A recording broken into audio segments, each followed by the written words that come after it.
Shalom Shalom Shalom. இந்த காலை வேத தியானத்திற்கு கடந்து வந்திருக்கிற ஒவ்வொருவரையும் ரட்சகராக இயேசு கிறிஸ்துவின் நாமத்தினால உங்களை வாழ்த்துகிறோம், வரவேற்கிறோம். இப்பொழுதும் நாம் இந்த மார்னிங் டிவிஷனில் யாத்ராகமம் 19ஆம் அதிகாரத்தை தியானிக்கும்படியாக நாம் கடந்து வந்திருக்கிறோம். இந்த அதிகாரத்தை படிக்கும் பொழுது தேவன் சீனாய் மலையில் இறங்கி இஸ்ரவேல் மக்கள் நடுவில் அவர் இறங்கினார் என்பதை நம்ம பார்க்க போகிறோம். அவர் இஸ்ரவேல் ஜனங்களை எப்படி அந்த வனாந்திரத்தின் பாதையில் அவர் நடத்தினார் என்பதை நம்ம பார்க்க போகிறோம். ஏனென்றால் அந்த இஸ்ரவேல் ஜனங்கள் எகிப்தின் அடிமைத்தனத்தில் அவர்கள் இருக்கும் பொழுது அவர்கள் எப்படி தேவனை ஆராதிக்க வேண்டும் என்பதற்காக அவர்கள் கடந்து வந்தார்கள் என்பதை நம்ம பார்க்க போகிறோம். அதற்கு முன்பாக நாம் தேவனை நோக்கி நாம் பார்க்க போகிறோம். ஏனென்றால் முதலாவது தேவனுடைய பிரசன்னம் இந்த இடத்துல இறங்க வேண்டும். அதற்காக நாம் தேவனை நோக்கி நாம் தலைகளை தாழ்த்து நாம் ஜெபிக்க போகிறோம். எங்கள் அதிகமாக நேசிக்கின்ற எங்கள் அன்பின் பரலோக தந்தையே, ஆசீர்வதிக்கப்பட்ட இந்த காலை வேலைக்காக உமக்கு நன்றி செலுத்துகிறோம் தகப்பனே. இந்த நாளிலும் அப்பா உம்முடைய அபிஷேகம், உம்முடைய பிரசன்னம் எப்படி அந்த சீனாய் மலையில் இறங்கினதோ இந்த இடம் முழுவதும் உம்முடைய பிரசன்னம் இறங்கும்படியாக நாங்கள் ஜெபிக்கிறோம். உம்முடைய வல்லமை எங்களை ஆட்கொள்ளும்படியாக ஜெபிக்கிறோம் டாடி. அப்பா உம்முடைய சித்தம் எங்கள் மத்தியில் வார்த்தைகளாக வெளிவரும்படியாக ஒரு விசையாக உம்முடைய கரத்தில் எங்கள் ஆவி ஆத்துமா சரீரத்தை அர்ப்பணித்து நாங்கள் ஜெபிக்கிறோம். நீர் ஆளுகை செய்து பலப்படுத்த போகிற கிருபைக்காக உமக்கு நன்றி. சகல துதி கன மகிமை ஒருவருக்கே ஏறெடுக்கிறோம். இயேசுவின் ரத்தம் ஜெயம், இயேசுவின் நாமத்தில் பிதாவே, ஆமென் ஆமென் ஆமென். இப்பொழுதும் இந்த அதிகாரத்தில் நம்ம பார்க்க போகிறோம். தேவன் எப்படி அந்த சீனாய் மலையின் மேலே இறங்கினார், அவர் எப்படி மோசையோடு பேசி தம்முடைய ஜனங்களாக இஸ்ரவேல் ஜனங்களோடு அவர் இடைப்பட்டார் என்பதை பற்றி நாம் பார்க்க போகிறோம். நாம் எப்படி தேவனை ஆராதிப்பது என்பது முதலாவது ஒரு கேள்வியாக இருக்கிறது. அப்போது எப்படி நாம் பலிகளை செலுத்த வேண்டும் என்பதும் ஒரு கேள்வியாக இருக்கிறது. அப்போ அவருடைய கட்டளைகளையும் அவருடைய நியமங்களையும் நாம் கேட்டு கீழ்ப்படிந்து தான் முதலாவது அவருடைய விருப்பமாக காணப்படுகிறது. அப்போ இந்த சீனாய் மலை தேவன் இஸ்ரவேல் ஜனங்களோடு என்ன பேசினார் என்று பார்த்தால், அநேக கட்டளைகளை எனக்கு செவி கொடு, எனக்கு கீழ்ப்படி என்று அந்த ஜனங்களோடு இடைப்படுவதாக நாம் பார்க்க முடிகிறது. இந்த 19ஆம் அதிகாரத்தில் முழுவதுமாக நாம் பார்க்கவிருக்கிற காரியம் என்னவென்றால், தன்னுடைய ஜனங்கள் தன்னுடைய வார்த்தைகளுக்கு செவி கொடுத்து கீழ்ப்படிந்து தன்னுடைய கட்டளைகளுக்கு அவர்கள் பின்பற்றி நடக்க வேண்டும் என்பதே பிரதானமாக காணப்படுகிறது. இந்த அதிகாரத்தில் தேவன் சீனாய் மலையிலிருந்து மக்களிடம் பேச போகிறார். அப்போ இந்த சீனாய் மலை எங்கே இருக்குது அப்படின்னு பார்த்தா சவுதி அரேபியாவில் இருக்கிறதாக காணப்படுகிறது. அப்போ இந்த தேவன் இஸ்ரவேல் ஜனங்களை எகிப்திலிருந்து அவர்கள் நடத்தி கொண்டு வந்தார். அவர்கள் எப்படி இருந்தாங்க? எகிப்தில் அடிமைத்தனத்தில் இருந்தாங்க. அந்த அடிமைத்தனத்தில் இருந்து தேவன் அவர்களை மீட்டு செங்கடலை பிளந்து அவர்கள் பசியோடு இருக்கும் பொழுது வானத்து மன்னாவையும் காடையும் அவர்கள் புசிக்க கொடுத்து, தாகமாக இருக்கும் பொழுது கண்மலையாக தன்னையே அடைத்து அவர்களுக்கு தாகத்தை தீர்த்தவராக காணப்படுகிறார். ஹல்லேலூயா. அவர்கள் கானான் தேசத்திற்கு போக போகிறாங்க. ஆனால் அந்த கானான் தேசத்திற்கு போவதற்கு முன்பாக தேவனுடைய பிரசன்னத்தை அவங்க நாட வேண்டும். அதற்காக தான் அந்த சீனாய் மலையில் அவர்கள் தேடி வரார்கள். ஹல்லேலூயா. அப்போ சீனாய் மலையில் தேவன் ஆராதிக்க அவர்களை கொண்டு வந்தார். அப்போ பார்வோன் கிட்ட மோசையை கேட்கும் பொழுது, என் ஜனங்களை போகவிடு, அவர்கள் தேவனை ஆராதிக்க வேண்டும் என்று அவர்களை அழைத்து கொண்டு போக வேண்டும் என்று கூறுகிறார். அப்போது இந்த சீனாய் மலையில் தான் முதலாக மோசையிடம் பிரத்யட்சமாக தேவன் வெளிப்பட்டார். ஹல்லேலூயா. அப்போ நம்ம பார்க்கிறோம், அப்போது அந்த இடத்துல அந்த முட்புதரில் முதல் முறையாக மோசையுடன் தேவன் இடைப்பட்டார். ஹல்லேலூயா. அப்போது அநேக காரியங்களை குறித்து அவர் நான் செய்ய முடியுமா, நான் வாக்கு வல்லவன் அல்ல அப்படின்னு சொல்லி அநேக காரியங்களை குறித்து மோசை என்ன பண்ணார்? தேவன் கிட்ட முறையிட்டு கொண்டிருந்தார். ஆனாலும் தேவன், நான் சொல்கிறேன் நீ போ அப்படின்னு சொன்ன அந்த இடத்துல தான் மீண்டும் அந்த ஜனங்களை கொண்டு வரப்போகிறார்கள். ஹல்லேலூயா. இதற்கு நான் ஒரு தலைப்பு கொடுக்குறேன், கர்த்தர் சீனாய் மலையில் இறங்கினார். ஆமென். இப்போது முதலாவது பகுதிக்கு நேராக நம்ம கடந்து போக போகிறோம். 1-6 வரை நம்ம பார்க்க போகிறோம். இஸ்ரவேலர்களுடன் தேவன் இறங்கி பேச போகிறார். ஹல்லேலூயா. அப்போ முதலாவது பகுதிக்குள்ளாக நம்ம போக வேண்டும் என்றால் நாம் எப்படி தேவனுக்குள்ளாக எந்த உறவுக்குள்ளாக இருக்கிறோம் என்று நாம் ஆராய்ந்து பார்க்க வேண்டும். அப்போ இந்த இஸ்ரவேல் ஜனங்கள் அந்த கானான் தேசத்துக்கு, அந்த பாலும் தேனும் ஓடுகிற அந்த கானான் தேசத்துக்குள்ளாக பிரவேசிப்பதற்கு முன்பாக தேவனுடைய பிரசன்னத்திற்குள்ளாக அவர்கள் கடந்து வர வேண்டும். அப்போ இந்த நாளிலும் ஆண்டவர் நம்மளோடு இடைப்பட்டு கொண்டிருக்கிறது என்னவென்றால், நாம் தேவனுடைய பிரசன்னத்தை நாடுபவர்களாக நாம் காணப்பட வேண்டும். நமக்காக ஆயத்தப்பட்ட அந்த பரம கானானை நாம் ருசி பார்க்க வேண்டும் என்றால் நம் தேவனுடைய நெருங்கிய உறவுக்குள்ளாக நாம் செல்ல வேண்டும். அந்த நெருங்கிய உறவுக்குள்ளாக செல்ல வேண்டும் என்றால் தேவனுடைய பிரசன்னத்துக்குள்ளாக நாம் காத்திருக்க வேண்டும். அப்போ தேவனுக்கும் நமக்கும் ஒரு உடன்படிக்கை அவசியமாக இருக்கிறது. அந்த உடன்படிக்கை தான் இந்த 19ஆம் அதிகாரத்தில் நாம் படிக்க போகிறோம். அப்போ மக்களை வழி நடத்த ஒரு உடன்படிக்கை தேவை. உடன்படிக்கை என்பது என்ன? ஒரு கணவனுக்கும் மனைவிக்கும் எப்படி ஒரு உடன்படிக்கை இருக்கிறது, ஒரு சபையோடு மக்களுக்கு எப்படி ஒரு உடன்படிக்கை இருக்கிறது, தேவனுக்கும் நமக்கும் ஒரு உடன்படிக்கை இருக்கும் பொழுதுதான் அது ஒரு நெருங்கிய உறவுக்குள்ளாக நம்மை கொண்டு செல்லுகிறது. ஹல்லேலூயா. ஏனென்றால் அந்த உடன்படிக்கை தான் நம்மளை பாதுகாக்கிறது. அப்போ தேவனோடு நமக்கு ஏற்படுத்துகிற அந்த உடன்படிக்கை நம்முடைய எல்லா தீங்கிலிருந்தும் தேவன் நம்மை பாதுகாக்கும்படியாக காணப்படுகிறது. அப்போ இந்த நாளில் தேவனோடு நமக்கு ஒரு உடன்படிக்கை மிகவும் அவசியமாக காணப்படுகிறது. ஹல்லேலூயா.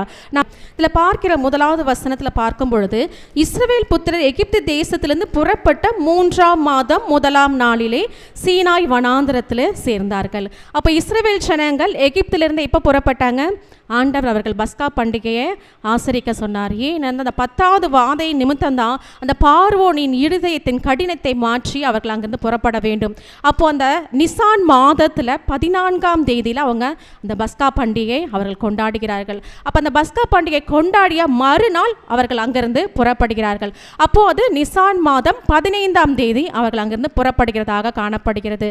அப்போ நிசான் மாதம் 15ஆம் தேதி அவர்கள் அங்கிருந்து புறப்பட்டார்கள் என்றால் நிசான் மாதத்தில் 30 நாள், அப்போ அதிலிருந்து ஒரு 15 நாள். அதற்கு அடுத்தது பார்த்தா நிசான் மாதம் ஏஆர் என்று கூறப்படுகிறது, அது ஒரு 29 நாள். அப்போ அவர்கள் 2ஆம் மாதமும் அந்த வனாந்திர பாதையில் கடந்து போய் கொண்டிருக்கிறார்கள். இந்த வசனத்தில் போடப்பட்டிருக்கிறது 3ஆம் மாதம் 1ஆம் நாளில் அவர்கள் சீனாய் வனாந்திரத்தில் சேர்ந்தார்கள் என்று. அப்போ கிட்டத்தட்ட ஒரு 44 நாட்கள் கழித்து அவர்கள் 3ஆம் மாதத்தில் 1ஆம் நாளில் அந்த சீனாய் வனாந்திரத்துக்கு, சீனாய் மலையின் அடிவாரத்திற்கு அவர்கள் கடந்து வருகிறார்கள். அப்போ முதல் நாள் என்று சொல்லப்பட்ட வேதத்தில் அடிப்படையில் பார்க்க போனால் அமாவாசை தான் மாதத்தின் முதலாவது நாளாக கணக்கிடப்படுகிறது. அப்போ அந்த அமாவாசை நாளில் அவங்க சீனாய் மலையின் அடிவாரத்தில் அவர்கள் கடந்து போய் தேவனுடைய பிரசன்னத்திற்காக நிற்கப் போகிறார்கள். அவர்கள் ரெவித்தீமிலிருந்து பிரயாணம் புறப்பட்டு சீனாய் வனாந்தரத்தில் சேர்ந்து அந்த வனாந்திரத்தில் பாளையம் இறங்கினார்கள். இஸ்ரவேலர் அங்கே மலைக்கு எதிராக பாளையம் இறங்கினார்கள். அப்போ 44 நாட்கள் அவர்கள் அந்த வனாந்திர பாதையிலிருந்து 3ஆம் மாதம் 1ஆம் நாளிலே அங்கே பாளையம் இறங்கினார்கள் என்று பார்க்கிறோம். அப்போ மோசே எங்கே போனார்னா தேவனத்திற்கு ஏறி போனார். அப்போ முதலே சொல்லும் பொழுது சொன்ன முதலாவது முறையாக தேவன் மோசேக்கு தரிசனமான அந்த இடம். அப்போ முட்புதர்லேருந்து மோசே என்று அழைத்த அந்த தேவன் மீண்டுமாக மோசேயை அவரிடத்திற்கு ஏறி வரும்படியாக அழைக்கிறார். அப்போ கர்த்தர் மலையிலிருந்து அவனை கூப்பிட்டு, நீ யாக்கோபு வம்சத்தாருக்கு சொல்லவும் இஸ்ரவேல் புத்திரருக்கு அறிவிக்கவும் வேண்டியது என்னவென்றால், அப்போ தம்முடைய ஜனங்களுக்கு நீ சொல்ல வேண்டும். ஒரு ரெப்ரசன்டேட்டிவா அங்கே மோசேவை அவர் அழைக்கிறார். நீ என்ன சொல்ல வேண்டும் என்றால் என்னுடைய மக்களுக்கு, அப்போ நான் உன்னை அழைத்த தேவன், இன்றும் நான் உன்னை நடத்துகிற தேவனாய் இருக்கிறேன் என்று மோசேயோடு அவர் இடைப்பட்டு கொண்டிருக்கிறார். ஹல்லேலூயா. நான் எகிப்தியருக்கு செய்ததையும் நான் உங்களை கழுகுகளுடைய செட்டைகளின் மேல் சுமந்து உங்களை என் அண்டையிலே சேர்த்து கொண்டதையும் நீங்கள் கண்டிருக்கிறீர்கள். அப்போ எகிப்தியருக்கு செய்தது என்ன? அவர்களுடைய இருதயம், பார்வோனுடைய இருதயம் கடினப்பட்ட அந்த ஜனங்களை வேலை சுமையினால் பாதிக்கப்படும் பொழுது கர்த்தர் அவர்களுடைய கூக்குரலை கேட்டு அவருக்காக ஒரு தூதனை அனுப்பும்படியாக மோசே என்ற அந்த நபரை அனுப்பி அவர்களை விடுவிக்கும்படியாக அங்கே அநேக அற்புத அடையாளங்களை தேவன் செய்திருக்கிறார். அப்போ எகிப்தில் 10 வாதைகளை கொடுத்த போதும் இஸ்ரவேலர்களுக்கு அது ஒன்றும் அது பாதிக்கப்படாதபடி தேவன் தன்னுடைய செட்டைகளின் கீழே வைத்து பாதுகாத்தார். அது மாத்திரமல்ல, தமக்கு முன்பாக ஒரு செங்கடல் நிற்கிறது, பின்பாக பார்வோனின் சேனை தொடர்ந்து வரும் பொழுது அந்த ஜனங்கள் பயத்தோடு இருக்கும் பொழுது கூட தேவன் தம்முடைய பலத்த கரத்தினால் அந்த செங்கடலை 2ஆக பிளந்து அந்த தொடர்ந்து வந்த பார்வோனின் சேனையை அந்த கடலுக்குள்ளாக அந்த ஆழியில் அமிழ்த்து போடும்படியாக அவர் பலத்த கரத்துக்குள்ளாக அவர்களை கொண்டு வந்தார். இப்போ கழுகு எப்படி தன்னுடைய பலத்த செய்கையினால அது உயர பறந்து தன்னுடைய இறை தேடுகிறோம், அதே போல தன்னுடைய ஜனங்களை பறந்து காக்கிற பட்சியை போல தேவன் அந்த இடத்துல நான் உங்களை கொண்டு வந்தேன். நீங்கள் பசியோடு இருக்கும் பொழுது உங்களுக்கு வானத்து மன்னாவையும் காடையும் கொண்டு போஷித்தேன். நீங்கள் தாகமாக இருக்கும் பொழுது கண்மலையாக எண்ணெயை அடித்து உங்களுக்கு தண்ணீரை கொடுத்தேன் என்று தேவன் அவர்களை எப்படி அந்த வனாந்திரத்தின் பாதையில் நடத்தினார் என்பதை அவர்கள் நினைவு கூறும்படியாக அந்த வார்த்தைகளை சொல்லுகிறார். அப்போ கழுகுகளுடைய செட்டைகளின் மேலே நான் உங்களை சுமந்து வருகிறேன். அப்போ இந்த நாளில் கூட கர்த்தர் நம்மோடு இடைப்பட்டு கொண்டிருக்கிறார். அவர் ஒவ்வொரு நாளும் பறந்து காக்கிற பட்சியை போல நம்மை பாதுகாத்து கொண்டிருக்கிறார். நம்முடைய எல்லா சூழ்நிலையும் அவர் கழுகுகளின் செட்டைகளின் மேல் நம்மை சுமந்து ஒவ்வொரு நாளும் அவரை நம்மை பாதுகாக்க வல்லவராயிருக்கிறார். அப்போ உங்களை என்னென்னில் சேர்த்து கொண்டதையும் நீங்கள் கண்டிருக்கிறீர்கள். அப்போ ஒவ்வொரு நாளும் கடந்த அதிகாரத்தில் கூட நம்ம பார்த்தோம். அப்போது மோசே தன்னுடைய மாமனாக எத்ரோவிடம் வந்து கடந்து வந்த அந்த பாதையை குறித்து அவன் சாட்சியாக சொல்லுகிறான். அந்த சாட்சியை கேட்கும் பொழுது இஸ்ரவேல் தேவனைப் போல வேறு தேவன் கிடையாது என்று அவர் ஏற்றுக்கொள்ளும்படியாக காணப்படுகிறது. ஹல்லேலூயா. அப்போ தேவன் எப்படிப்பட்ட வல்லமை உள்ளவர், அவர் எப்படி நடத்த வல்லவர் என்று, யெகோவாயரே எல்லாம் பார்த்து கொள்வீரே என்று அவரை எல்லா காரியங்களும் பார்த்து கொள்ளக்கூடிய வல்லமை மிக்க தேவனாக காணப்படுகிறார் என்பதை நீங்கள் கண்டிருக்கிறீர்கள் என்று தேவன் அங்கே மீண்டுமாக அவர்களுக்கு நினைப்பூட்டும் காரியமாக காணப்படுகிறது. அப்போ இதில் சொல்லப்பட்டிருக்கு, நீங்கள் என் வாக்கை உள்ளபடி கேட்டு என் உடன்படிக்கையை கை கொள்வீர்கள் ஆனால். அப்போ ஆண்டவர் திரும்ப திரும்ப திரும்ப இந்த யாத்ராகம் அதிகாரம் முழுவதுமாக நீங்கள் எங்கள் வாக்கை கேட்க வேண்டும் என்று திரும்ப திரும்ப கூறும்படியாக காணப்படுகிறது. நாம் அவருடைய வார்த்தையை நாம் கேட்டு அதற்கு கீழ்ப்படிந்து அவருடைய உடன்படிக்கை கை கொள்வோமானால் நாம் எப்படிப்பட்டவர்களாக காணப்படுவோமா? சகல ஜனங்களிலும் நீங்களே எனக்கு சொந்த சம்பத்தாக இருப்பீர்கள், அவர்கள் பொக்கிஷமாக எனக்கு இருப்பீங்க. அப்போது மற்ற ஜனங்களை காட்டிலும் நீங்கள் எனக்கு பொக்கிஷமாக இருப்பீர்கள். அப்போது நம்ம அப்பா பிதாவே என்று கூப்பிடுகிற ஒரு புத்திர ஸ்வீகாரத்துக்குள்ளாக நாம் கடந்து போயிருக்கிறோம். அப்போ ஞானஸ்தான தொட்டியில் நம்ம மூழ்கி ஞானஸ்தானம் எடுத்த பிறகு நாம் யாருடைய புத்திரராக காணப்படுகிறோம்? அவருடைய சொந்த சம்பத்தாக நாம் காணப்படுகிறோம். ஹல்லேலூயா. அப்போ நம்மளுடைய வாழ்க்கையில் எப்படிப்பட்ட ஒரு சூழ்நிலையில் நாம் கடந்து வந்திருக்கிறோம். அப்போ இந்த இடத்துல ஆண்டவர் சொல்கிறாரு, நீங்கள் என் வாக்கை கேட்டு கீழ்ப்படிய வேண்டும். இந்த யாத்ராகமம் முழுவதுமாக பார்த்தோமானால் கீழ்ப்படி, அதாவது ஷெம்மா என்று 49 முறை கூறப்பட்டிருக்கிறது. இந்த யாத்ராகமம் முழுவதுமாகவே ஒரு கீவேர்டு என்று சொல்லப்படுவது என்னவென்றால் கேட்டு கீழ்ப்படி என்பதே அதற்கு காரணமாக இருக்கிறது. அப்போ நாம் எப்படி இருக்க வேண்டும்? அவருடைய வாக்கை உள்ளபடி கேட்டு என் உடன்படிக்கையை கை கொள்வீர்களானால். கை கொள்வீர்களானால் கீழ்ப்படிந்து அதன்படி நடப்பது தான் கை கொள்வது. அப்போ நாம் வார்த்தைகளை கேட்டு விட்டுவிடுவர்களாக செல்லக்கூடாதபடி அதன்படி நடக்க நாம் பிரயாசப்பட வேண்டும். அப்போ இந்த இடத்துல அப்படி நாம் நடந்து கொண்டோமானால் நாம் தேவனுடைய சொந்த சம்பத்தாக இருப்போம். எப்படி ஒரு தகப்பனுடைய சொத்துக்களுக்கு பிள்ளைகள் வாரிசோ, அதே போல் இந்த பூமியை வானத்தையும் பூமியை உண்டாக்கின கர்த்தருக்கு நாம் சொந்த சம்பத்தாக இருப்போம். நாம் எல்லாவற்றையும் சுதந்திரிக்கக்கூடிய ஒரு அதிகாரத்தை பெற்றவர்களாக நாம் காணப்படும். இந்த நாளில் கூட நாம் எதில் குறைவுபட்டிருக்கிறோமோ நாம் தேவனிடத்தில் கேட்போம். நான் உங்களுடைய வார்த்தைக்கு நான் கீழ்ப்படுகிறேன், நான் உங்களுடைய கற்பனைகளுக்கு நான் கை கொண்டு அதன்படி நான் உடன்படிக்கையை கை கொண்டு நான் நடக்கிறேன், நான் உம்முடைய சொந்த சம்பத்தாக இருப்பேன், எனக்கு எல்லாவற்றையும் நீர் பார்த்து கொள்ளுங்கள் என்று கேட்கும் பொழுது நிச்சயமாகவே அவர் நமக்கு எல்லாவற்றையும் கொடுக்க வல்லவராயிருக்கிறார். ஹல்லேலூயா. அப்போ பூமி எல்லாம் என்னுடையது. அப்போ இந்த நாளில் நமக்கு வீணான காரியங்களை குறித்து, நம்முடைய பிரச்சனைகளை குறித்து நாம் மேன்மை பாராட்டி கொண்டிருக்கிறோமா? அதை குறித்து ஒன்றுக்கும் கலங்காதிருங்கள். நம் தேவனுடைய வார்த்தையை கேட்டு கீழ்ப்படிந்தோமானால் அவருடைய சொந்த சம்பத்தாக இருப்போம்.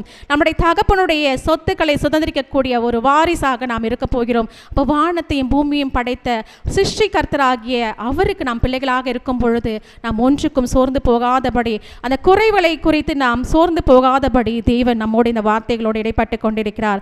நீங்கள் எனக்கு ஆசாரிய ராஜ்யமும் பரிசுத்த ஜாதியும் இருப்பீர்கள் என்று நீ இஸ்ரவேல் புத்திரரோடு சொல்ல வேண்டிய வார்த்தைகள் என்றார். அப்போ இதில் சொல்லப்பட்டிருக்கு நாம் எப்படிப்பட்ட ஜனங்களாக இருக்கிறோமா? ஆசாரிய ஜாதியும் பரிசுத்த ஜாதியுமாய் இருக்கிறோம் என்று. அப்போ 1 பேதுரு 2:9 கூட நாம் எடுத்து வாசித்தோமானால் தெரியும் நாம் எப்படிப்பட்ட ஜனங்களாக ஆண்டவர் நம்மை தேர்ந்தெடுத்திருக்கிறார் என்று.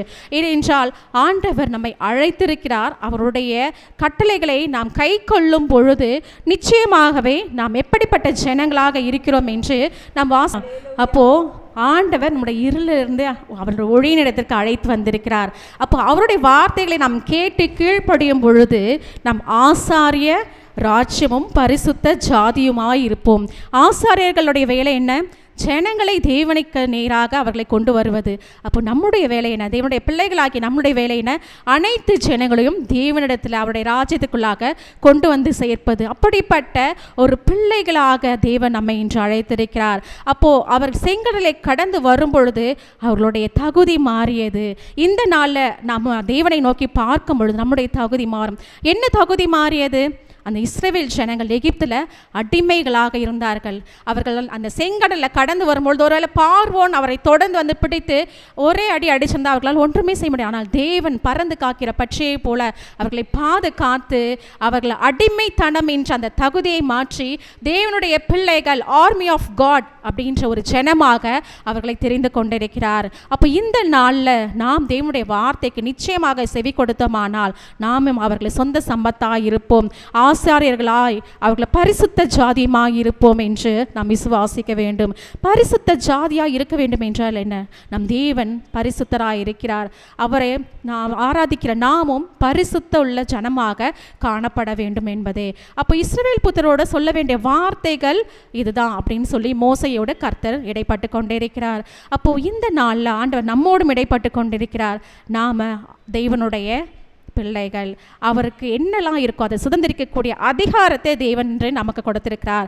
ஒரு ஆசாரிய ராஜ்யம் உடையவர்களாக தேவன் இன்று நம்மை தெரிந்தெடுத்திருக்கிறார். அப்போது ஆசாரியர்கள் எப்படி மக்களை தேவனுக்கு நேராக வழி நடத்துகிறார்களோ அதே போல் இன்ற நாளில் கூட நம்ம ஒரு முடிவு எடுக்க போகிறோம். ரட்சிக்கப்படாத ஒவ்வொரு மக்களுக்கும் நம் தேவன் யார் என்பதை நாம் இன்ட்ரடியூஸ் பண்ண போகிறோம். அவங்க நம்முடைய வாழ்க்கையில் செய்த நன்மைகளை சாட்சியாக சொல்லி அவர்களை தேவனுக்கு நேராக நாம் திருப்ப போகிறோம். ஹல்லேலூயா. நாம் அடுத்த பகுதிக்கு நேராக நம்ம கடந்து போக போகிறோம். இந்த 7-15 நம்ம பார்க்க போனால் தேவனுடைய ஜனங்களின் ஆயத்த நேரம் என்று நம்ம இதெல்லாம் பார்க்கிறோம். ஆண்டவர் மோசையோடு பேசிக்கொண்டிருக்கிறார்.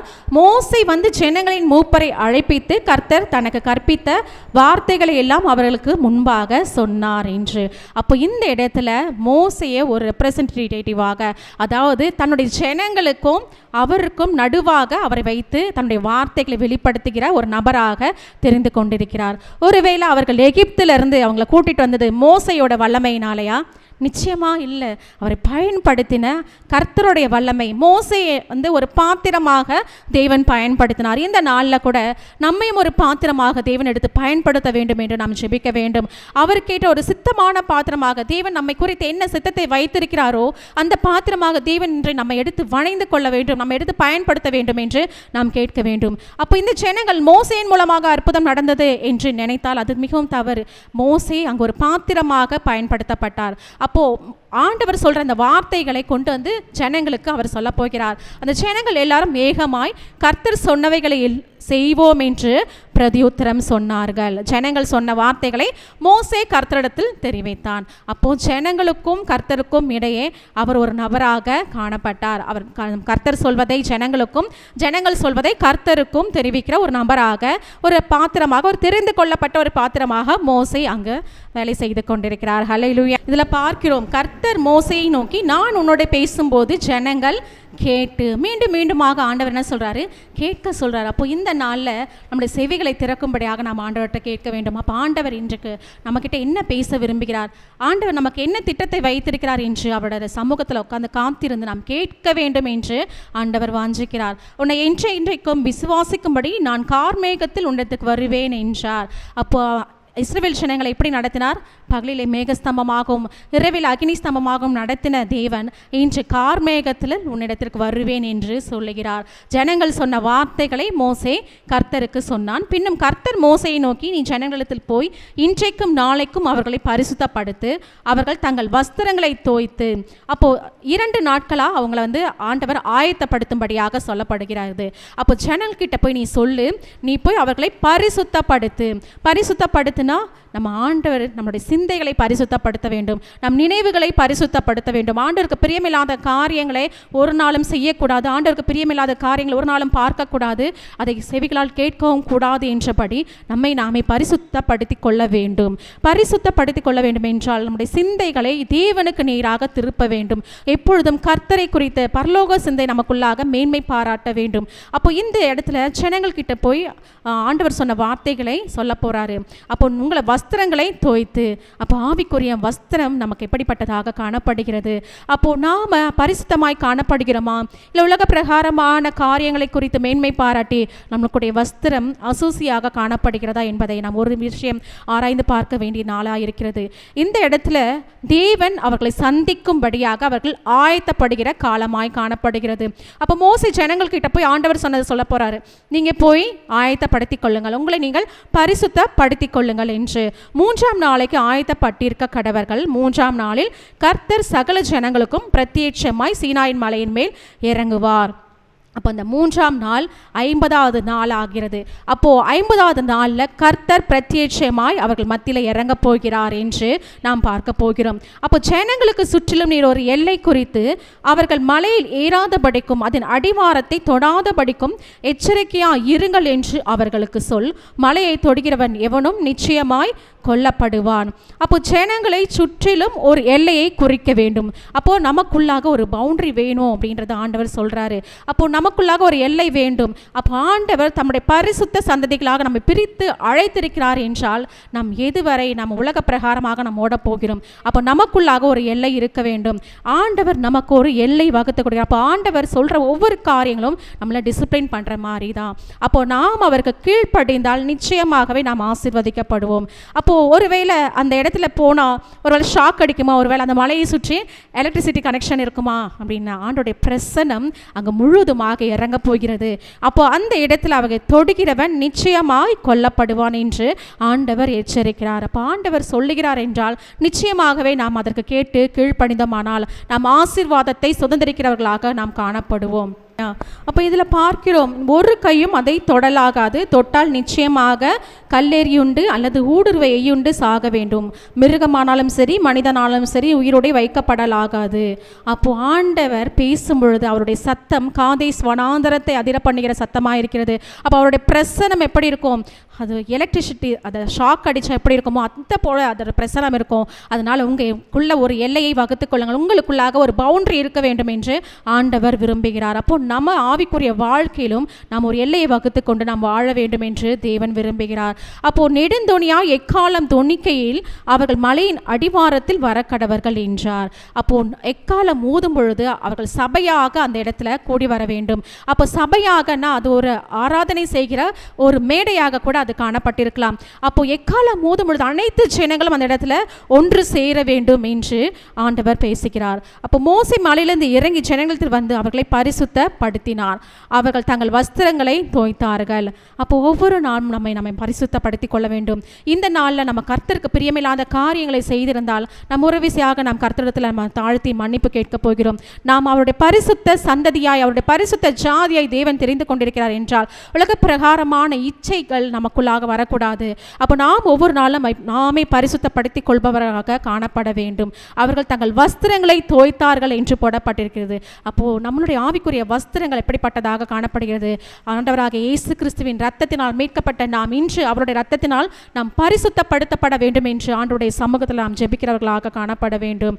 அவன் ஜனங்களை நோக்கி 3ஆம் நாளுக்கு ஆயத்தப்பட்டிருங்கள், மனைவிடத்தில் சேராதிருங்கள் என்றான். 3ஆம் நாள் விடியற் காலத்தில் இடி முழக்கங்களும் மின்னல்களும் மலையின் மேல் கார்மேகமும் மகா பலத்த எக்கால சத்தமும் உண்டாயிற்று. அப்போ ஆண்டவர் அந்த 3ஆம் நாளில் விடியற் காலத்தில் அவருடைய பிரசன்னம் இறங்குகிறது. ஆதி அப்போஸ்தலர் நாட்களில் தான் முதலாவது பெந்தெகோஸ்தே நாள் என்று நம்ம நினைத்து கொண்டிருக்கிறோம். இந்த சீனாய் மலையில் தான் அந்த 50வது நாள் பெந்தெகோஸ்தே நாளாக முதன்முறையாக அவருடைய பிரசன்னம் இறங்கியது என்று நாம் பார்க்கிறோம். அவருடைய பிரசன்னம் இறங்கும் பொழுது எப்படிப்பட்ட சூழ்நிலை அங்கே நிலவிற்று?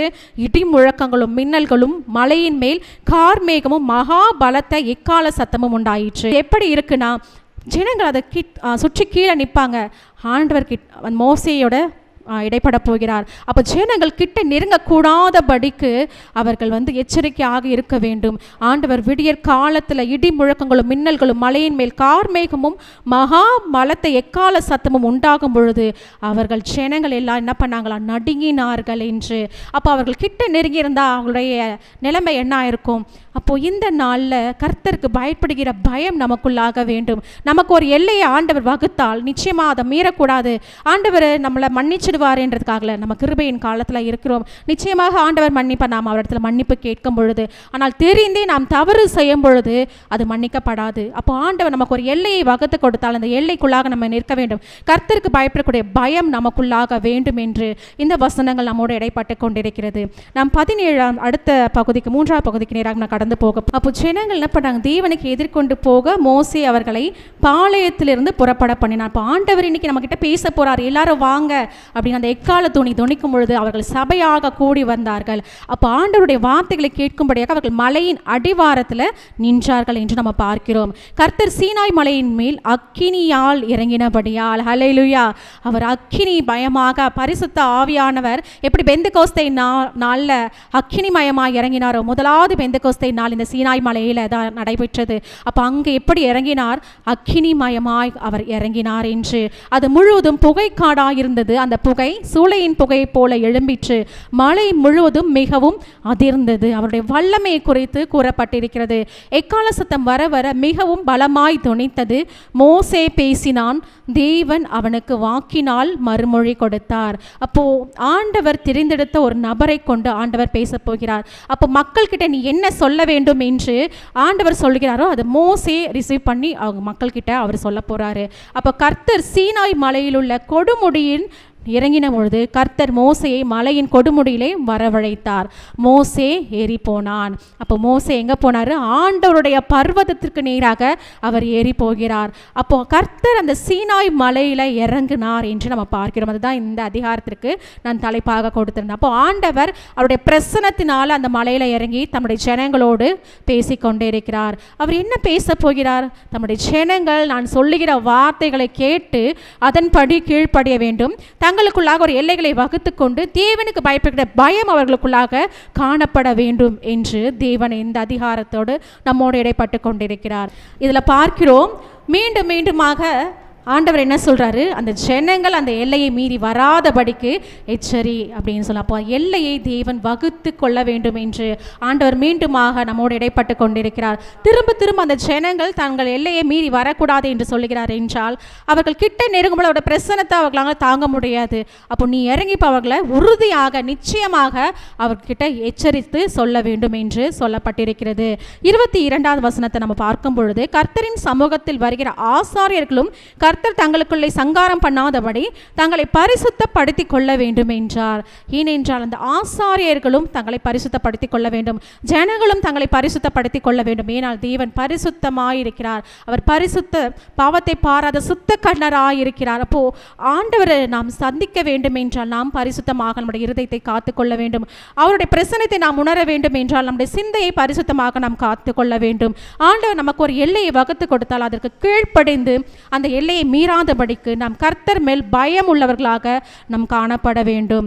கர்த்தர் சமூகத்தில் வருகிற ஆசாரியர்களும், அப்போ நான் ஆசாரியர்கள், நான் தேவனுக்கு ஊழியம் செய்கிறவர்கள், நான் எப்படி வேணாலும் இருக்கலாம் அப்படின்னு சொல்வதற்கு இல்லை, நம்மை நாமே பரிசுத்தப்படுத்திக் கொள்கிறவர்களாக நாம் காணப்பட வேண்டும் என்று தேவன் அந்த இடத்துல நம்மோடு இடைப்பட்டு கொண்டிருக்கிறார். இப்போ மோசே கர்த்தரை நோக்கி என்ன சொல்றார், மழையை சுற்றிலும் நான் எல்லையை குறித்து அதை பரிசுத்தப்படுத்துங்கள் என்று நீங்கள் என்கிட்ட என்ன சொன்னீங்களோ அதை நான் உறுதியாக எச்சரித்திருக்கிறேன். ஆகையால் ஜனங்கள் சீனாய் மலையின் மேலே ஏறி வரமாட்டாங்க. இப்போ ஆண்டவருக்கும் மக்களுக்கும் நடுவாக ஒரு தூதனாக மோசே காணப்படுகிறார். கர்த்தர் மோசை நோக்கி இறங்கி போ, பின்பு நீயும் ஆரோனும் கூடி ஏறி வாருங்கள், ஆசாரிகளும் ஜனங்களும் கர்த்தர் தங்களுக்குள்ளே சங்காரம் பண்ணாதபடிக்கு எல்லையை கடந்து கர்த்தரிடத்தில் வராதிருக்க கடவர்கள் என்றார். அப்போ பின்பாக கர்த்தர் என்ன சொல்றார், மோசை கிட்ட போய் நீ போய் ஆரோனையும் கூட்டிக் கொண்டு வா. அப்போ இந்த இடத்துல நம்ம பார்க்கிறோம் ஆண்டவர் முதன்முறையாக அந்த சீனாய் மலையில் அந்த முட்புதரில் மோசை தரிசனமாக பேசும் பொழுது, நான் வாக்கு வல்லவன் அல்ல, நான் எப்படி போய் பார்வோன் கிட்ட நான் பேசுவேன், நான் சொன்ன இந்த ஜனங்கள் எப்படி நம்புவாங்க அப்படின்னு கேட்கும் பொழுது ஆண்டவர் சொல்றாரு, நான் ஆரோனோட பேசுறேன், அவன் உனக்கு வாயாக இருந்து பேசுவான் என்று. அப்போ ஆண்டவர் என்ன சொல்றாரு, நீ ஆரோனையும் அழைத்து கொண்டு வா, நீ என்னிடத்துல வந்து நான் சொல்வதை கேள் அப்படின்னு சொல்றாரு. அப்போ எல்லையை கடந்து கர்த்தரிடத்தில் வராதிருக்க கடவர்கள் என்று. அப்போ மீண்டுமாக தேவன் அந்த எல்லையை குறித்து எச்சரிக்கும்படியாக காணப்படுகிறார். அப்போ இந்த நாளில் ஆண்டவர் நமக்குள்ளாக எந்த எல்லையை வைத்திருக்கிறார், நாம் ஒவ்வொரு நாளும் நாம் பரிசுத்தப்படுத்தி கொள்ள வேண்டும். அவருடைய வார்த்தைகளை கேட்டு கீழ்ப்படிப்பவர்களாக நாம் காணப்பட வேண்டும்.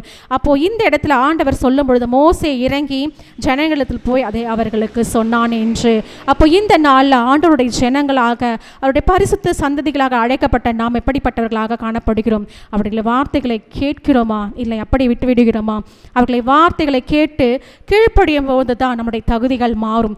எப்படி இந்த இஸ்ரவேல் ஜனங்களுடைய அடிமைத்தனம் மாறி அவர்கள் தேவனுடைய பிள்ளைகள் என்ற அங்கீகாரம் கிடைத்ததோ, இந்த நாளில் நாம் எந்தெந்த காரியத்தில் நாம் அடிமைப்பட்டு கிடந்து ஆண்டவருடைய வார்த்தைகளை கூட கேட்டு கீழ்ப்படியாதபடி நம் செவிகளை அடைத்து கொண்டு கடின இருதயத்தோடு இருக்கிறோமோ, தேவன் நம்மோடு இந்த வசனத்தோடு இந்த அதிகாரத்தோடு இடைப்பட்டு கொண்டிருக்கிறார். என்னுடைய வார்த்தைகளை கேட்டு கீழ்ப்படிந்து என் கட்டளைகளை கை கொள்வீர்களானால் நிச்சயமாகவே நீர் எங்களுக்கு சொந்த சம்பத்தாக இருப்பீர்கள் என்று. ஹல்லேலூயா.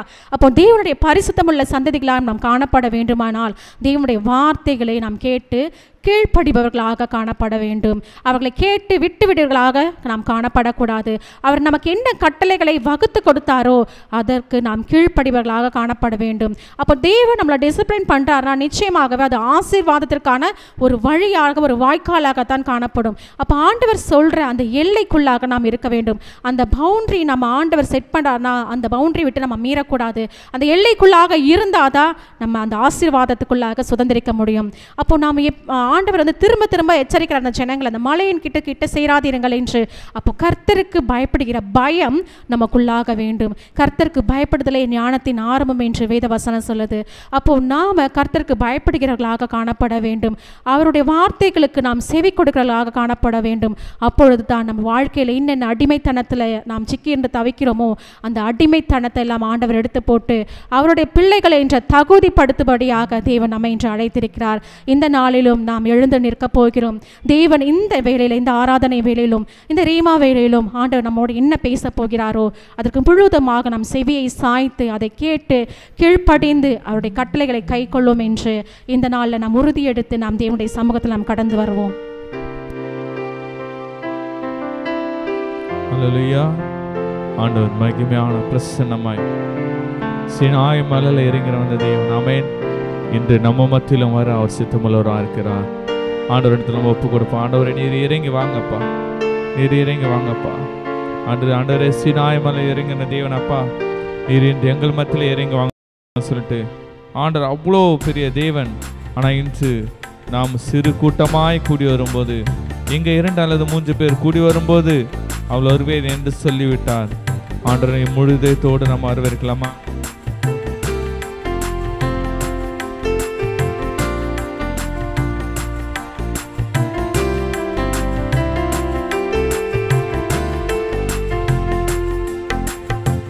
மகிமையின் மேகமாக இறங்கி வந்தீரே, ஆசரிப்பு கூடாரத்தில் இறங்கி வந்தீரே. மகிமையின் மேகமாக இறங்கி வந்தீரே, ஆசரிப்பு கூடாரத்தில் இறங்கி வந்தீர். வாருமையா, வாருமையா நல்லவரே, துணையாளரே, எங்கள் ஆறுதலே. வாருமையா நல்லவரே, துணையாளரே, எங்கள் ஆறுதலே. மகிமையின் மேகமாக இறங்கி வந்தீரே, ஆசரிப்பு கூடாரத்தில் இறங்கி வந்தீரே. மகிமையின் மேகமாக இறங்கி வந்தீரே, ஆசரிப்பு கூடாரத்தில். எல்லாம் சொல்லமா? வாருமையா, வாருமையா நல்லவரே, துணையாளரே, எங்கள் ஆறுதலே. வாருமையா நல்லவரே, துணையாளரே, எங்கள் ஆறுதலே. மகிமையின் வேகமாக இறங்கி வந்து ஆசரிப்பு கூடாரத்தில் இறங்கி வந்தீரே.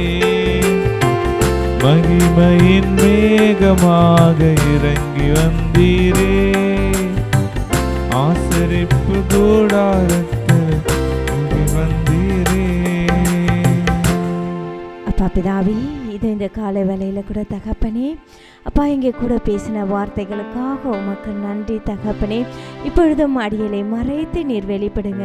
நான் சுயமாய் ஒன்றும் பேசாதபடிக்கு பரிசுத்த ஆவியானவரே என் வாயோடு இருந்து நீங்கள் பேசும். இயேசுவின் ரத்தம் செய்யும் இயேசுவின் நாமத்தில் பிதாவே, ஆமேன் ஆமேன். யாத்திரையாகமும் 19ஆம் அதிகாரம் 5ஆம் வசனம் 6ஆம் வசனம். இப்பொழுது நீங்கள் என் வாக்கை உள்ளபடி கேட்டு என் உடன்படிக்கை கை கொள்வீர்களானால் சகல ஜனங்களிலும் நீங்களே எனக்கு சொந்த சம்பத்தாய் இருப்பீர்கள். பூமியெல்லாம் என்னுடையது. நீங்கள் எனக்கு ஆசாரிய ராஜ்யமும் பரிசுத்த ஜனமுமாய் இருப்பீர்கள் என்று நீ இஸ்ரவேல் புத்திரோடு சொல்ல வேண்டிய வார்த்தைகள் என்றார். இந்த நாளையும் நாம் பார்க்குறோம் ஆண்டவர் நம்ம மேலே வைத்த அன்பு எவ்வளவா இருக்கிறது என்று பார்த்தா அவரோட சொந்த பிள்ளைகளாகவே நம்மளை ஆண்டவர் வைத்திருக்கிறார். என்னுடைய சொந்த ஜனம் என்று இந்த இடத்துல சொல்கிறாரு. அது மாத்திரம் இல்லை, ஆசாரியர் ராஜ்யமும் பரிசுத்த ஜனமாய் இருப்பீர்கள் என்று. அப்போ இந்த நாளில் நம்மளை ஆண்டவர் கொண்டு வந்ததே நம்மளை பரிசுத்த ஜனமாய் தான் ஆண்டவர் கொண்டு வந்திருக்கிறாரு. அப்போ ஆண்டவர் பார்த்தீங்கன்னா எகிப்தில் வந்து அவங்க அடிமையாக இருந்தாங்க. ஆனால் ஆண்டவர் சொல்கிறாரு, நீங்கள் அடிமை கிடையாது, என்னுடைய சொந்த பிள்ளைகள், பூமியில் உள்ள எல்லாமே என்னுடையதாக இருக்கிறது என்று இந்த இடத்துல ஆண்டவர் சொல்கிறாரு. அப்போ பரிசுத்த ஜனமாய் ஆண்டவர் தெரிந்து கொண்ட நம்ம எப்படி இருக்கிறோம் என்று தான் இந்த நாள்லேயும் ஆண்டவர் என்னோட கூட பேசி கொண்டு இருக்கிறாரு. நானும் ஆண்டவரை ஏற்றுக்கொள்வதற்கு முன்பாக நான் எப்படி இருந்தேன் என்று பார்த்தீங்கன்னா எனக்குள்ள ஒரு தாழ்வு மனப்பான்மை அடிக்கடிக்கு வந்துக்கிட்டே இருக்கும். நம்ம எதுக்குமே தகுதி இல்லை, நான் ரொம்ப வேஸ்ட்டு, என்னை ரொம்ப லோவாக தான் நான் வந்து யோசித்து கொண்டே இருப்பேன். ஆனால் கர்த்தரை எப்போ உறுதியாய் பிடித்து கொண்டனோ, அவர் ஆண்டவரை வந்து இயேசுவே நீர் மாத்திரம்தான் என்னுடைய இரட்சகர் என்று நான் அவரை பிடித்து கொண்டு நான் வர ஆண்டவர் என்னை பரிசுத்தமாய் மாற்ற ஆரம்பித்தார். பரிசுத்த ஆவியானவர் எனக்குள்ளே இடைப்பட ஆரம்பித்தார். நான் பார்த்தீங்கன்னா உலகத்தில் இருக்கிற பிள்ளைகள் காட்டிலும் என்னை வந்து ஆண்டவர் வேறு பிரித்து அவரோட சொந்த பிள்ளையாக கொண்டு வந்து இந்த நாளில் அவரோட ஊழியத்தை செய்யும்படியாக எடுத்து பயன்படுத்தி கொண்டு இருக்கிறாரு. அதற்காக ஆண்டவர் உள்ளத்தின் ஆழத்திலேருந்து நான் இந்த வேலையில் நன்றி சொல்லி கொண்டு இருக்கிறேன். இந்த வேலையிலையும் எத்தனையோ பேர் ஐயோ நான் எதுக்குமே தகுதி இல்லை, நான் ஒன்றுக்கும் உதவ மாட்டேன்ட்டு ஒரு அடிமைத்தனத்துக்குள்ளே ஒரு தாழ்வு மனப்பான்மைக்குள்ளே நம்ம போயிருந்தோம் என்றால் இந்த நாளில் ஆண்டவரை உறுதியாக பற்றிக்கொள்வோம். நாம் பரிசுத்த ஜனம், ஆண்டவரோட சொந்த பிள்ளை என்று இந்த இடத்துல ஆண்டவர் சொல்லியிருக்கிறாரு. இந்த நாளில் ஆண்டவர்கிட்ட நம்ம விட்டு கொடுப்போமா?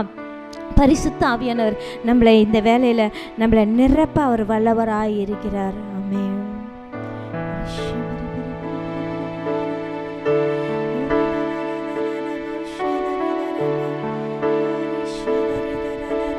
தெரிந்து கொண்டார்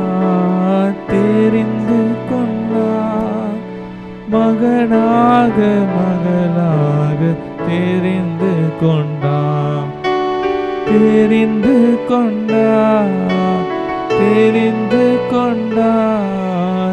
மகனாக மகளாக தெரிந்து கொண்டார். நான் இயேசுவின் பிள்ளை, பயமே இல்லை, என்னாலும் சந்தோஷமே. நான் இயேசுவின் பிள்ளை, சொல்லமா, பயமே இல்லை, என்னாலும் சந்தோஷமே. திரும்ப தெரிந்து கொண்டார்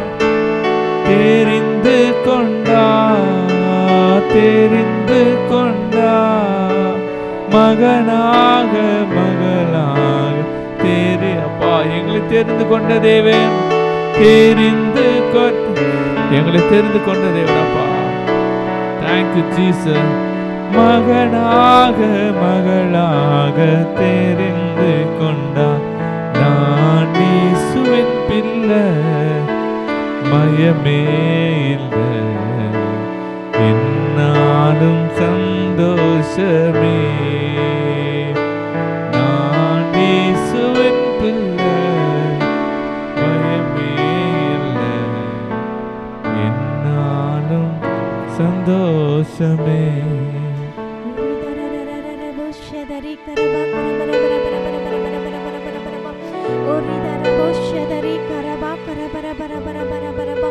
அப்பா பிதாவே, இதோ இந்த வேலையில கூட தகப்பனே அப்பா உலகத்தில் இருக்கும்போது ஒரு அடிமையை போல அப்பா இதோ எதுக்குமே உதவாத என்னை கொண்டு வந்து உம்முடைய பரிசுத்த ஜனமாக உங்க சொந்த பிள்ளையாக எடுத்து என்னை பயன்படுத்துவது போல இதோ இந்த வேலையில உண்மை நோக்கி பார்த்து கொண்டிருக்கிற ஒவ்வொரு பிள்ளைகளையும் இந்த வேலையில நீங்க தொட போற கிருபைக்காக உமக்கு நன்றி ராஜா. இப்பொழுதும் நீங்க பரிசுத்தப்படுத்துங்க அப்பா. இதோ கர்த்தாவை பார்த்து கொண்டு இருக்கிற பிள்ளைகள், இதோ முன்பாக நின்று கொண்டு இருக்கிற பிள்ளைகள் மேல இதோ உங்க வல்லமையை நீங்க ஊற்றுங்கப்பா. நீ என்னுடைய சொந்த சம்பத்து, நீ என்னுடைய சொந்த பிள்ளை என்று இந்த வேலையில நீங்க பேசிக்கொண்டு இருக்கீங்கப்பா. நாங்க உலகத்தை பார்த்து எத்தனையோ முறை நாங்க சோர்ந்து போய் இருக்கிறோம்ப்பா. என் தேவாதி தேவனே, இப்போது இங்க கூட நீங்க பேசிக்கொண்டு இருக்கிற வார்த்தைகளுக்காக நன்றி ராஜா. பூமியில் உள்ளவைகள் எல்லாம் என்னுடையது. இதோ நீ என்னுடைய சொந்த பிள்ளை, நீ என்னை பரிசுத்த ஜனம் என்று சொல்லி இப்பொழுது கர்த்தாவே ஒவ்வொரு பிள்ளைகளை நீங்க மீட்டு கொண்டு இருப்பதற்காக உமக்கு நாங்க நன்றி செலுத்துகிறோம் அப்பா. இதோ ஆசாரியர் ராஜ்யமாக இதோ கர்த்தாவே ஒவ்வொரு பிள்ளைகளை ஆசாரியர்களாக நீர் மாற்ற போற கிருபைக்காக உமக்கு நாங்க நன்றி செலுத்துகிறோம் அப்பா. உமக்கு நாங்க நன்றி செலுத்துகிறோம் அப்பா. இதோ இந்த வேலையில எங்களை உம்மிடத்துல தாழ்த்தி ஒப்பு கொடுக்கிறோம்ப்பா. நீங்க வல்லமையை எடுத்து பயன்படுத்துங்க. இயேசுவின் ரத்தம் செய்யும் இயேசுவின் நாமத்தில் பிதாவே, ஆமென். ஆமென். ஹல்லேலூயா. யாத்ராகமம் 19வது அதிகாரம் 12வது வசனம். ஜனங்களை சுற்றிலும் நீ ஒரு எல்லை குறித்து அவர்கள் மலையில் ஏறாதபடிக்கு அதன் அடிவாரத்தை தொடாதபடிக்கும் எச்சரிக்கையாயிருங்கள் என்று அவர்களுக்கு சொல். மலையை தொடுகிறவன் எவனும் நிச்சயமாய் கொல்லப்படுவான் என்று. இந்த நாளுடைய அதிகாரத்திலும் நம்ம பார்த்தோம், கர்த்தர் சீனாய் மலையின் மீது இறங்கி வந்தார். காரணம், கர்த்தர் தம்மை வெளிப்படுத்தும்படிக்கு அந்த ஜனங்களுக்கு முன்பாக அவர் பிரத்யட்சமாய் வந்து அவர் காட்சி அளித்தார். ஆனால் ஆண்டவர் வந்து இங்கு ஒரு விதிமுறையை சொல்லுகிறார். அந்த ஜனங்கள் அந்த மலை மீது வராதபடிக்கு ஒரு எல்லை குறியை, அதாவது ஒரு பவுண்டரி செட் பண்ண வேண்டும் என்று. இன்றைக்கும் நாம் தேவனுடைய ஜனங்களாய் இருக்கிறோம். இன்றைக்கு ஆண்டவர் என்னோடு கூட பேசி கொண்டு இருக்கிறாரு. நம்ம கிட்ட இப்படிப்பட்ட ஒரு எல்லை குறி காணப்படுகிறதா? கர்த்தர் நமக்கு தரிசனமாக அவர் வாஞ்சிக்கிறார். ஆனா நம்ம வந்து இந்த உலகத்தோடு ஒத்துழவி நம்ம போகிறோமா, இல்லை அந்த உலகத்திற்கும் நமக்கும் ஒரு எல்லைக்குறியை நாம் வைத்திருக்கிறோமா என்று கர்த்தர் என்னோடு கூட பேசி கொண்டிருக்கிறார். என்னை உய்த்து ஆராய்ந்து பார்க்க சொல்கிறார். நானும் கூட ஊழியத்திற்கு வருவதற்கு முன்பாக பார்த்தீங்கன்னா அநேக உலகத்துக்குரிய காரியங்களில் அவதிப்பட்டு கொண்டு இருந்தேன். ஆனால் ஆண்டவருடைய பெரிதான கிருபையினால கொஞ்சம் கொஞ்சமாக அதிலிருந்து வெளியே வர உதவி செய்தார். ஆனாலும் கூட இந்த நாளிலும் கூட கர்த்தர் என்னோடு கூட இடைப்பெற்றிருக்கார். இல்லை மகளே, உன்னிடத்தில் இன்னமும் கூட கொஞ்சம் உலகபூர்வமான காரியங்கள் உண்டு. கசப்பு, பொறாமை, கோபங்கள், வைராக்கியங்கள், இப்படிப்பட்ட காரியங்கள் உனக்குள்ள காணப்படுகிறது என்று இந்த நாளிலும் கூட கர்த்தர் என்னோடு கூட அதை விட்டு விடும்படிக்கு என்னை பரிசுத்தமாய் காத்து கொள்ள வேண்டும் என்று கர்த்தர் இந்த நேரத்தில் என்னோடு கூட பேசுகிறார். நேற்றைய தினத்தில் நடந்த ஒரு காரியத்தை குறித்து நான் சாட்சி சொல்ல விரும்புகிறேன். நான் ஆண்டவருக்கு நான் ஊழியம் செய்கிற ஆண்டவருக்கு ஏற்ற பாத்திரமாய் நான் மாறிவிட்டேன் என்று அநேக நாட்கள் நான் நினைத்தது உண்டு. ஆனால் நேற்றைய தினத்தில் குடும்பத்தில் வந்து சில பிரச்சனைகள் வரும்போது, போராட்டங்கள் வரும்போது என்னை அறியாமே ஒரு முரட்டாட்டம், ஒரு கோபங்கள் வந்து அதிகமாக இருப்பதை நான் காண்கிறேன். நேற்றைய தினத்தில் கூட என்னுடைய பிள்ளை மகனை வந்து அவன் ரொம்ப வம்பு பண்ணுறான்ட்டு அவனை பிடிச்சி நான் இழுத்தேன்.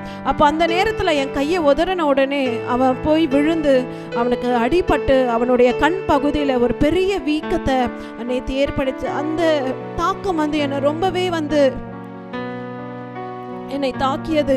கர்த்தர் என்னோடு கூட பேசினார். நீ மனத்தாழ்மையா இருக்கணும், என்னுடைய அன்பை நீ வெளிப்படுத்தணும். அநேக இடத்துல இந்த கோபத்தை நீ வெளிப்படுத்துற, இந்த கசப்பை நீ வெளிப்படுத்துற, உன்னுடைய சூழ்நிலையினால நீ பர்ஸ்ட் அவுட் ஆயிடுற. அநேக இடத்துல வந்து உன்னை வந்து நீ வேற விதமா காட்டுற. இல்லை, இது உன்னுடைய குணமா இருக்கக்கூடாது. நீ முற்றிலுமாய் அந்த கோபத்துக்குரிய அந்த காரியங்கள்ல இருந்து நீ வெளிவரணும் என்று கர்த்தர் நேற்றைய தினத்திலிருந்து என்னோடு கூட பேசி கொண்டே இருக்கிறார். இந்த நாள்ல கூட முதலாவது என்னை நான் அர்ப்பணிக்கிறேன். என்னிடத்துல காணப்படுகிற ஆண்டவருக்கு பிரியமில்லாத காரியங்கள், இப்படிப்பட்ட கோபங்கள், வைராக்கியங்கள், முரட்டாட்டங்கள் என்னை விட்டு நீங்கும்படிக்கு நான் ஒப்பு கொடுக்கிறேன். ஒருவேளை உங்களிடத்திலும் இப்படிப்பட்ட காரியங்கள் ஏதாவது இருந்தா, இல்ல ஏதாவது பாவங்கள், இல்ல இச்சையான காரியங்கள், உலகத்துக்குரிய காரியங்கள்ல நீங்க சிக்கி கொண்டு இருந்தீங்கன்னா, முதலாவது நம்ம தேவனுக்கு முன்பாக வந்து நம்மை ஒப்பு கொடுப்போமா? நம்ம ஆண்டவர்கிட்ட சொல்லலாம், ஆண்டவரே, இன்றைக்கு நான் அந்த எல்லைக்குறியை நான் தாண்டாதபடிக்கு எங்களை சுற்றிலும் நாங்கள் ஒரு பவுண்டரியை நாங்கள் அமைக்கிறோம். ஆண்டவரே, இந்த உலகத்துக்கும் எங்களுக்கும் மத்தியில் ஒரு பவுண்டரி இருக்கு, அது இயேசுவின் ரத்தத்தினால. அப்போ அந்த எல்லைக்குறியை நீங்கள் பாதுகாத்து கொள்ளுங்கன்னு நம்மளை அர்ப்பணிப்போமா? நம்ம அப்படியே முன்பாக கடந்து வந்து ஆண்டவருக்கு பிரியமில்லாத காரியத்தை எடுத்து போடும்படிக்கு நம்ம இந்த வேலையில நம்ம அர்ப்பணித்து நம்ம ஜெபிப்போம். என்னை தருகிறேன் தருகிறேன், உம் கரத்தில் என்னை படைக்கிறேன் படைக்கிறேன், உம் பாதத்தில் சொல்லமா, என்னை தருகிறேன் தருகிறேன், உம் கரத்தில் என்னை படைக்கிறேன் படைக்கிறேன், உம் பாதத்தில் உருவாக்குமே ஐயா, உருவாக்குமே உருவாக்குமே ஐயா, உருவாக்குமே உருவாக்குமே ஐயா, உருவாக்குமே உருவாக்குமே என்னை உருவாக்குமே.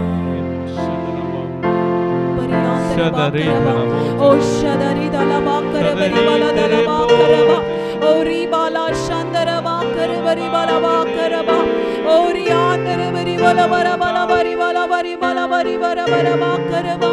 எங்களை நீங்க பரிசுத்தப்படுத்தி கொண்டிருப்பதற்காக நன்றி ஆண்டவரே. மோசேயை எப்படி நீங்க ஒரு கருவியாய் நீங்க எடுத்து பயன்படுத்தினீரோ, இன்றைக்கு எங்களையும் பயன்படுத்துங்கப்பா. எங்களிடத்துல காணப்படுகிற உமக்கு பிரியமில்லாத காரியங்களை எடுத்து போடுங்க, பாவங்களை எடுத்து போடுங்க அப்பா, மீறுதல்களை எடுத்து போடுங்க, இச்சையின் ஆவியை எடுத்து போடுங்க. எல்லா கசப்புகள், கோபங்கள், வைராக்கியங்கள், பொறாமைகள், களியாட்டங்கள், இப்படிப்பட்ட காரியங்களை, உலகபூர்வமான காரியங்களை எங்களை விட்டு தூரப்படுத்துங்கப்பா. எங்களை சுற்றிலும் ஒரு எல்லைக்குறியை நீங்க அமையுங்கப்பா. நீர் பரிசுத்தராய் இருப்பது போல நாங்களும் உமக்கு ஏற்ற பரிசுத்தமான பாத்திரங்களாய் மாற நீங்க உதவி செய்யுங்கப்பா. நாங்கள் உம்மை தரிசிக்க வேண்டுமே. பரிசுத்தம் இல்லாமல் ஒருவனும் தேவனை தரிசிப்பது அப்பா அரிதான காரியம் என்று எழுதி இருக்கிறதேப்பா. இன்றைக்கு ஆண்டவரே எங்களை பரிசுத்தப்படுத்தி கொள்ளுகிறோம் ஆண்டவரே. இன்றைக்கு நாங்கள் பரிசுத்தமாய் இருக்கும் போதுதான் நாங்கள் உம்மை தரிசிக்க கூடும் ஆண்டவரே. இந்த வேளையில கூட பரிசுத்த ஆவியானவர் எங்களுடைய ஆவி, ஆத்மா, சரீரத்தை நீங்க பரிசுத்தப்படுத்துங்கப்பா. இனி உங்களுடைய ஆவியின்படி நாங்கள் நடத்தப்படுபவர்களா எங்களை மாற்றுங்க. கிறிஸ்து இயேசுவின் சிந்தை எங்களை ஆள கடவுது ஆண்டவரே. உலகத்துக்குரிய காரியங்களை எங்களை ஆளக்கூடாது, உலகத்துக்குரிய சிந்தை எங்களை ஆளக்கூடாது. எந்த முரட்டாட்டங்களோ, எந்த களியாட்டங்களோ, எந்த கீழ்ப்படியாமையோ அப்பா எங்களை ஆளக்கூடாதுப்பா. அப்பா எங்க காதுகள்ல நாங்க ஒப்பு கொடுக்கிறோம், உங்களுடைய வார்த்தைகள் பாயற்றும் ஆண்டவரே. அப்பா எங்க காதுகள் எப்போதும் உங்களுடைய வார்த்தைக்காக திறந்திருக்கட்டும் ஆண்டவரே. உங்களுடைய ஆவியின்படி நடத்துபவர்களா எங்களை இந்த நாள்ல அர்ப்பணிக்கிறோம். உங்க கரத்துல நாங்க விட்டு கொடுக்கிறோம்ப்பா. இயேசுவின் ரத்தம் ஜெயம், இயேசுவின் நாமத்தினால் பிதாவே, ஆமென். இப்பொழுது நம்ம ஒரு தீர்க்க தரிசனம் செய்யலாம். யாத்ராகமம் 19வது அதிகாரம் 5வது வசனத்தை நம்ம அறிக்கையிட போகிறோம். இன்றைக்கு கர்த்தருடைய வார்த்தையை கேட்டு இன்றைக்கு நம்மை மாற்றிக்கொண்டோமானால் கர்த்தர் நமக்கு ஒரு வாக்குத்தத்தத்தை அவர் கொடுக்கிறார். நம்ம சேர்ந்து வாசிக்கலாம், எல்லோரும் எடுத்துக்கொள்ளலாம். ஆன்லைன்ல பார்த்து கொண்டிருப்பவர்களும் நம்ம கையில வேதாகமத்தை எடுத்துக்கொள்ளலாம். யாத்ராகமம் 19வது அதிகாரம் 5வது வசனத்தை நம்ம 3 முறை நம்ம அறிக்கையிட போகிறோம். நம்ம சேர்ந்து வாசிக்கலாம். இப்பொழுதும் நீங்கள் என் வாக்கை உள்ளபடி கேட்டு என் உடன்படிக்கையை கை கொள்ளுவீர்களானால் சகல ஜனங்களிலும் நீங்களே எனக்கு சொந்த சம்பந்ததாய் இருப்பீர்கள். பூமி எங்கும் என்னுடையது. இன்னொரு விஷயம் நம்ம படிக்கலாம்.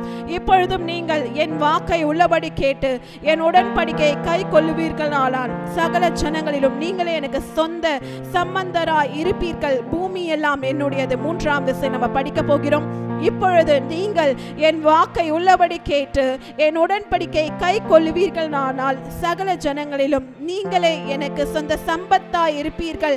பூமி எல்லாம் என்னுடையது.